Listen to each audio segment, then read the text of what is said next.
Greetings from the Red Blue Enigma. Yes, you read that title right. Mega Man lore is a mess, mostly in regards to the classic series, and by extension X, as to what makes a robot have individuality. The inspiration for this video came from a certain segment of the fanbase bringing up the 3 laws of robotics, and how it pertains to the Mega Man franchise. As we dig deeper, we see that the 3 laws aren't quite the cornerstone that they should be. Let's begin by looking up the 3 laws on Google. A robot may not injure a human being or, through an action, allow a human being to come to harm. Number 2.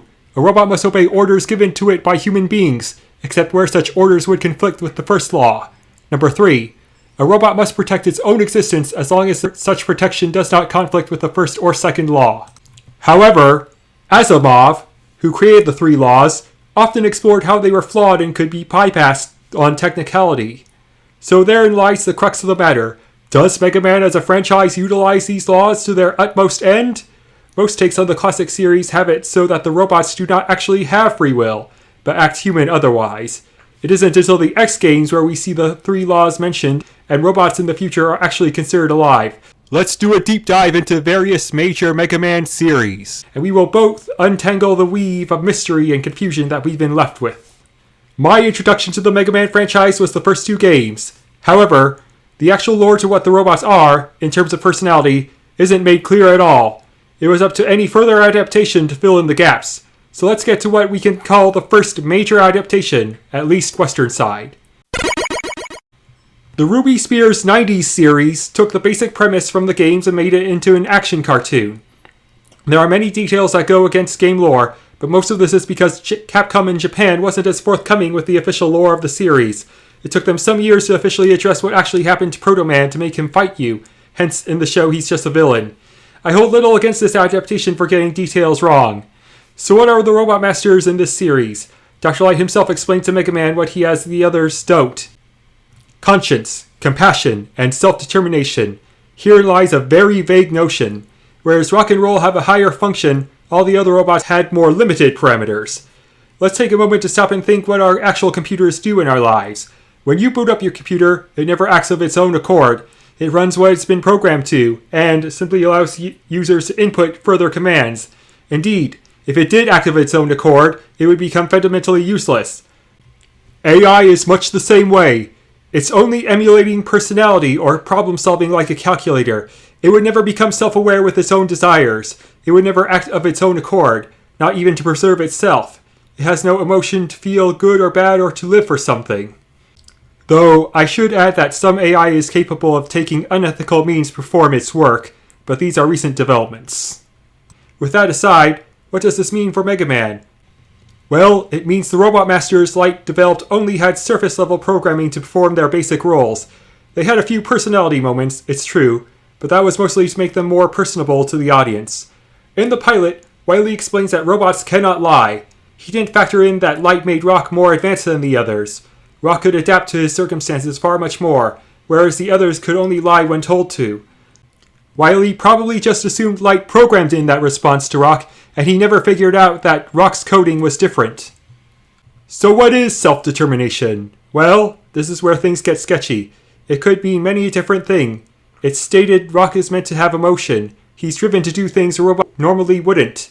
He can think beyond simple commands, and he assesses situations much more. It must be noted that these aren't real emotions, only an emulation of them. Unless, perhaps it was intended by the showrunners that they were actual emotions, which, in that case, means he would desire things. If it wasn't, he could still pretend to desire, but that would only be the result of an emulator whose behavior includes an array of human behaviors. Things get even more complicated when Mega Man X is introduced into the mix, but I'm fairly certain the creators of the show didn't have that in mind when writing the lore for the show, but I digress. It's here where we must note directive. You cannot have stories exploring AI competently without establishing what that directive entails. The directive is what makes any robot pursue action. Most robots in Mega Man should only have the directive to obey their creators. The only alternative directive I can imagine for them is to act human, but no one in their right mind would unleash a weapon or something more durable than a human into society and expect it to blend in. Indeed, any behavior could be considered human, and thus allowing a robot to do anything it feels, it wants, could tremendously backfire. though you can try to make them act human and give them inhibitions about hurting others, hence the 3 laws of robotics. Before the final verdict for how Ruby Spears handles this lore, a few things must be addressed. It's generally unclear what the directive is, or if the 3 laws are a part of it. It seems mostly that his directive is to obey light, and he does do that.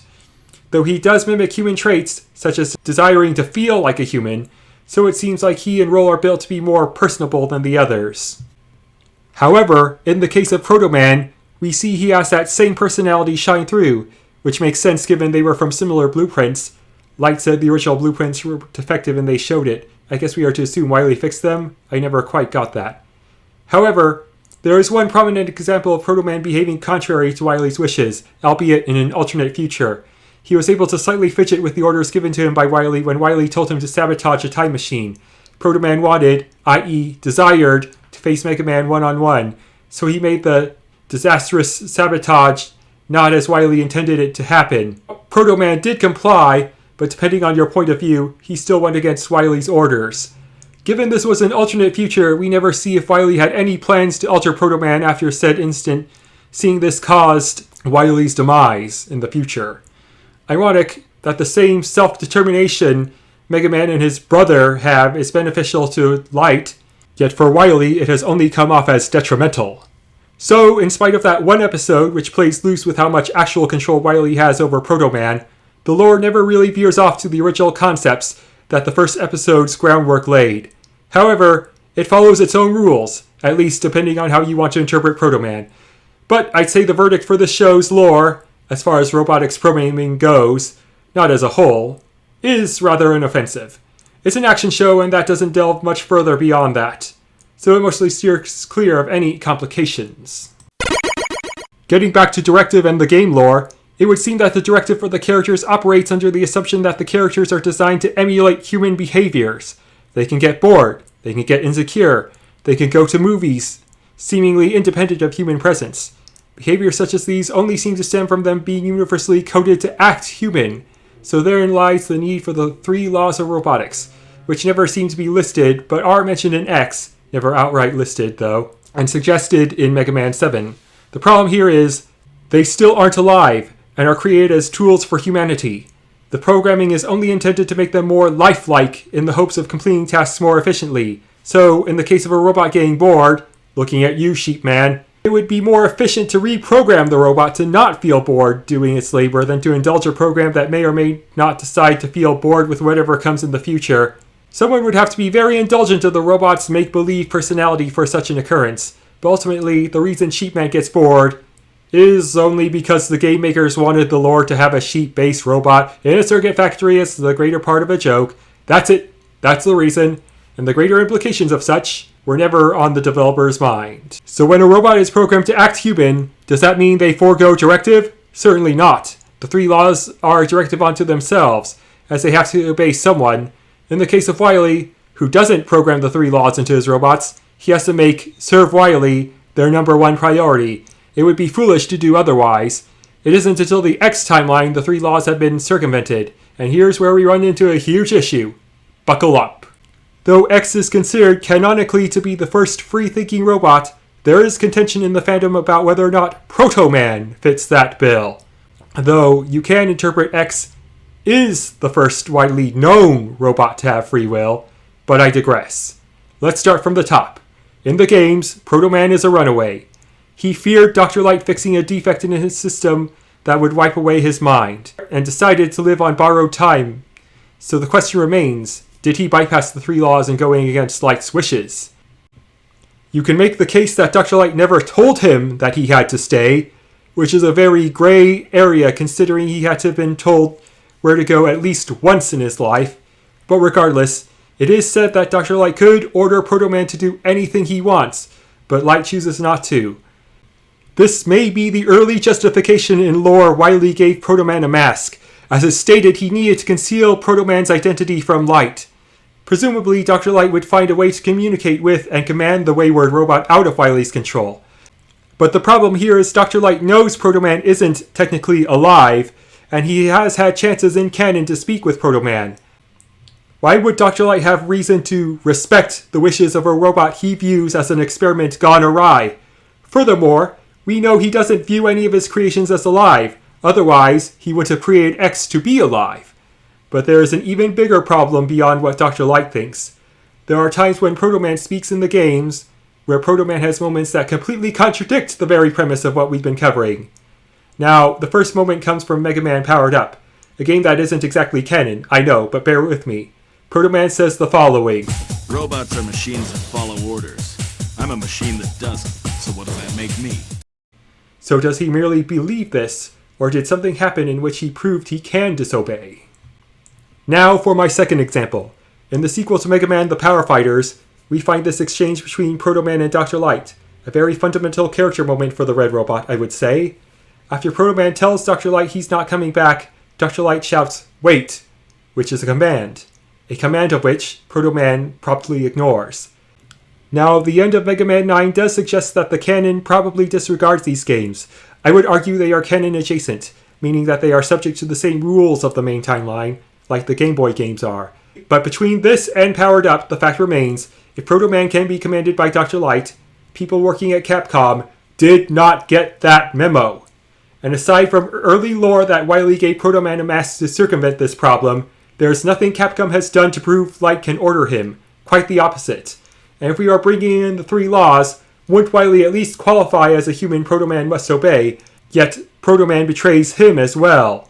Unless you want to argue that Proto Man created a workaround in logic for the 3 laws, but it's all messy.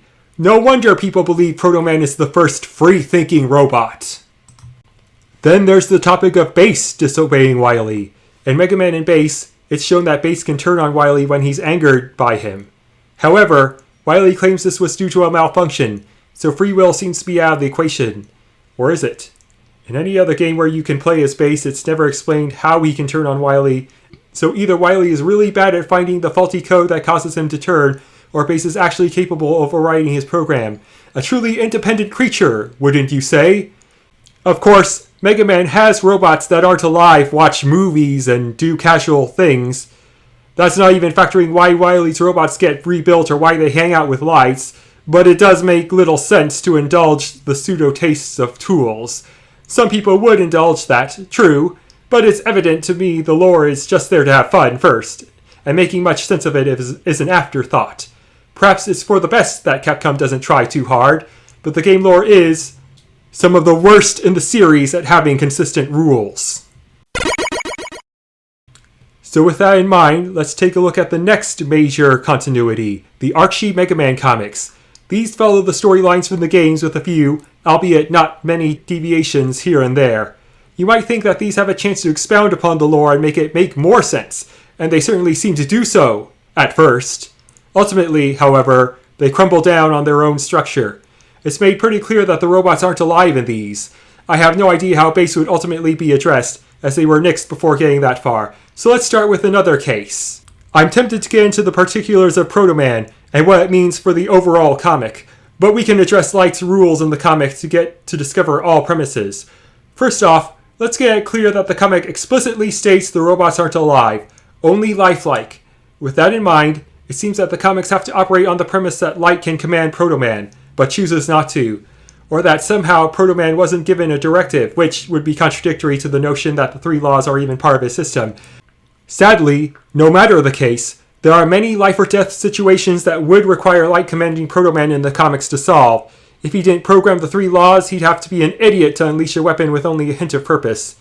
If he can command Proto Man, it makes Light look like an idiot for not taking advantage of this fact, but it gets worse when we consider what he puts Mega Man through. In the course of the comics, Mega Man feels guilty about having to kill the other robots. Dr. Light convinces him that if he keeps their integrated circuit chip intact during the fight, the robots' minds will be saved. The problem here is that Dr. Light should have reinforced the idea that Wily's robots aren't alive. Instead, he tries to preserve an illusion to his robotic son's make-believe feelings that it's a caring thing to do to save unalive robots. Worse still, when he does restore Wily's robots, Light presents them all a choice to have domestic functions or be shut down. The comic even says they can be reprogrammed to enjoy any of their new functions. Still, Dr. Light allows the robots to choose, and half of them choose to be shut down. So Dr. Light respects the choices of robots who aren't even alive. but he puts Mega Man at greater risk by trying to save the robot's IC chip, and to a greater extent the world from Wily's control. I have little doubt this Dr. Light would respect Proto Man's make-believe choices, even if it means putting the world in jeopardy, and he more or less does so, unironically. But the unwinding of Archie gets even twistier when we consider Dr. Wily beams his robot's memories onto his laptop.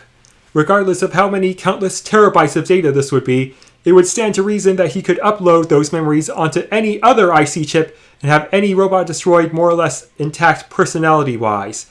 The comic seems to sidestep this as a possibility, to up the stakes of Mega Man going offline, a robot which isn't even alive, mind you. Now, it's true something that isn't alive can hold sentimental value.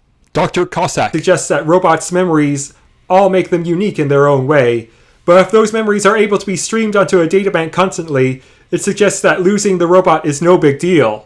The only moment where this memory upload thing is relevant is when an alien supercomputer restores Wily's robots.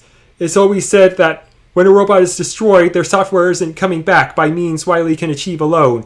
But dare I ask, if Wily built another, say, Quickman robot and uploaded the memories onto an IC chip from a previous Quickman model, would it be more or less the same Quickman? Unless each IC chip is different, but that's never expounded upon. Should Wily care if his robots have the same memories but a different personality?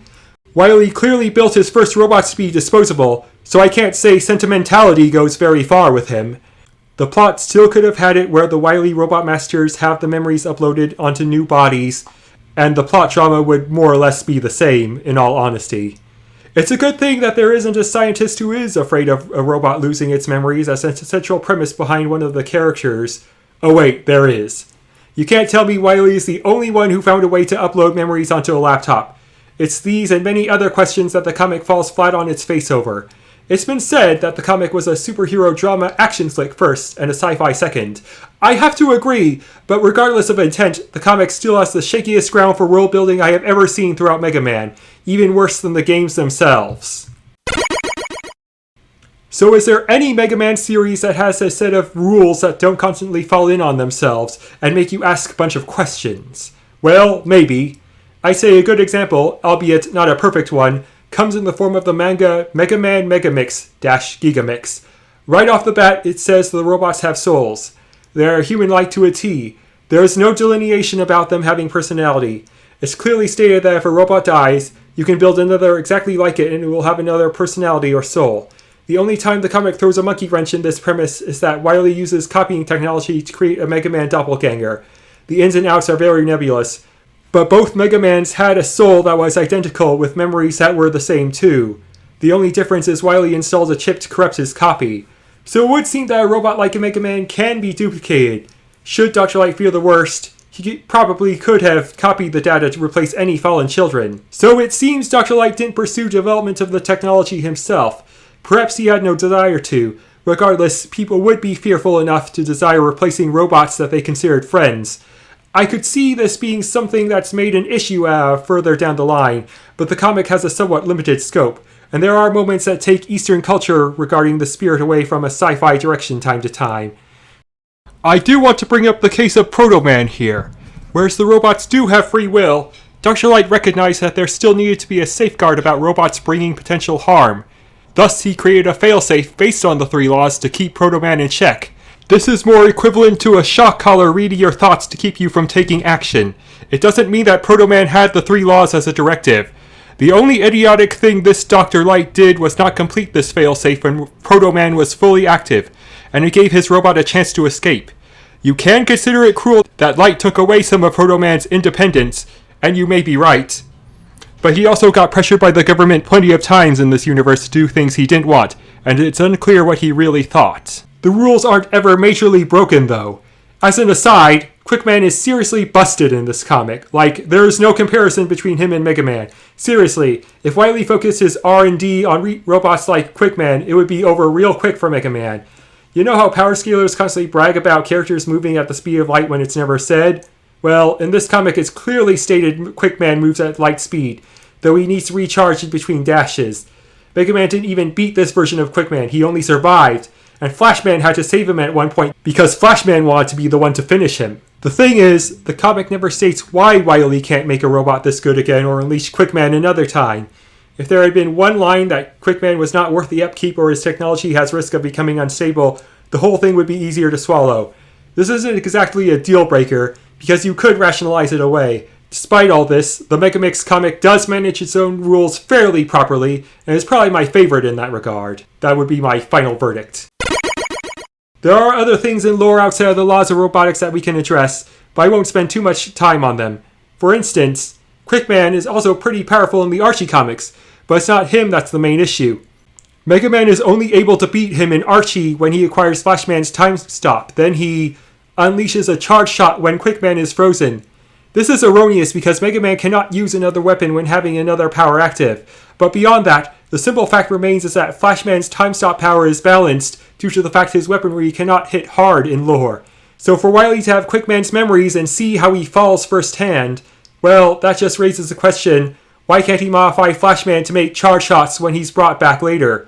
Considering how Mega Man fell fairly easily to one charge shot, it would be foolish to not create this advantage. But I guess we can have that hand waved because it's a comic for kids, am I right? That was me being sarcastic. Another point to address is the fact that Wily's resource acquisition is very messily handled, and this plagues every universe as an issue. I can suspend disbelief in such cases, but you generally shouldn't bring up the topic unless you're willing to address it in full. It is said in Crystal Man's bio that Wily sold Crystal Man's crystals for funding, but I suppose this would mostly end when it's realized Dr. Light can do the same too by mass-producing jewels via Jewel Man. But both character stages are in mines, so perhaps they aren't exactly generating them? That's another part of the lore that's kind of ambiguous.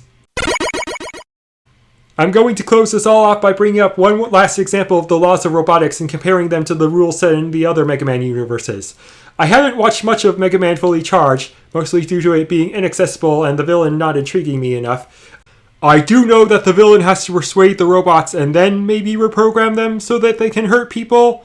Regardless, in the episode with Cutman, we see Cutman has a perfectionist tick, and this makes him despise the world around him. Dr. Light says that therapy would be needed for Cutman if he were ever to move past this behavior, the behavior that was affecting his work. It was actually a clever episode, and the resolution wasn't just Mega Man winning the fight when the villain turned Cutman evil. But no matter, the fact that he needed therapy and not just reprogramming is that the robots do have souls in this universe and can't be changed easily. Either that or the robots are only lifelike, and Dr. Light suggesting therapy was just him being stupid and the rules being weird for this continuity. Because there's no justifiable reason Dr. Light can't just omit Cutman's perfectionist personality from his code. In any case, let's take this example and do a thought experiment. How would each Dr. Light we covered in this discussion handle the Cutman of Fully Charged? Ruby Spears' Dr. Light might actually see him as defective and remove the coding error. Though he does let Rush act silly, so it could go either way. Dr. Light from the games could go either way too. If he felt indulgent of Cutman's quirkiness, he might just let it slide. Megamix Dr. Light would ponder if the robot actually had a soul and then proceed from there. With Archie Light, regardless of whether or not Cutman had a soul, he would most definitely put the robot through therapy, especially if Mega Man were present.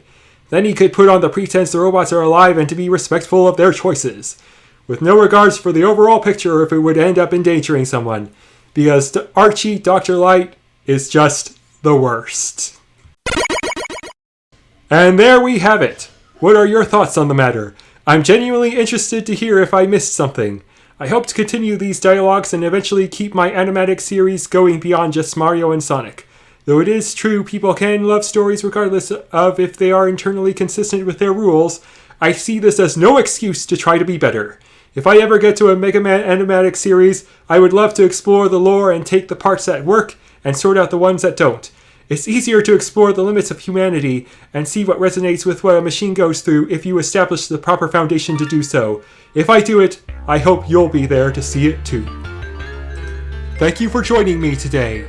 I hope to make more informative videos and to keep my discussions real. Feel free to check out some of my other animatic work like the Mario Origin and the Sonic Rush Retold.